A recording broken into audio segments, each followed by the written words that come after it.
Après son succès aux Européennes, le Rassemblement pour la France de Charles Pasqua et Philippe de Villiers prépare l'avenir. Les cadres et les élus du mouvement se retrouveront en séminaire demain à Paris pour leur rentrée politique. Tous regardent de très près ce qui se passe au RPR en espérant tirer profit des turbulences actuelles du mouvement gaulliste. Daniel Sportiello, Benoît Véran. Nicolas Dupont-Aignan a claqué la porte du RPR et a suivi Pasqua, par conviction, mais aussi parce qu'il était devenu indésirable au RPR, où il était chargé des fédérations. On commence. Nicolas Sarkozy ne lui a pas pardonné d'avoir fait le choix souverainiste en votant contre le traité d'Amsterdam au congrès de Versailles. Bon, Corrèze.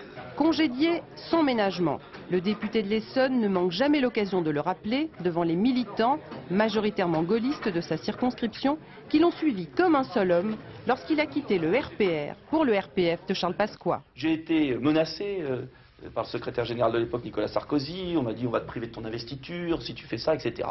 Et pourquoi on a créé le RPF? Parce que c'était ferme ta gueule, ou tais-toi, et ou pas. Et la Charles Pasqua et nous, on a préféré ouvrir notre bouche et dire ce qui menaçait les Français aujourd'hui. Mais aujourd'hui, malgré la rupture, la bataille pour la présidence du RPR fait toujours réagir les militants. De quitter le RPR Moi, je pense que le président de la République n'a pas à s'appliquer dans cette élection. Même si c'est lui qui a créé le parti. C'est peut-être un petit peu regrettable que Monsieur le Président de la République Chirac se soit un petit peu trop avancé pour telle et telle personne. Chirac a un certain moment à représenter le gaullisme, mais après, pour moi, il ne représente plus le gaullisme. Nostalgie, rancœur, certains ex-militants du RPR prononcent même l'avis de décès de leur parti d'origine.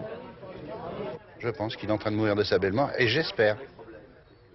J'espère parce qu'au moins ça remplacera un petit peu les petits bureaux de Paris qui décident pour tout le monde. À la limite, bon, ce sont quand même des amis.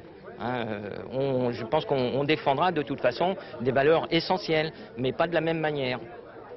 Pour l'heure, le RPF, dopé par les européennes, prépare son congrès fondateur de novembre et guette la chute de la maison RPR pour ouvrir la porte à de nouveaux transfuges.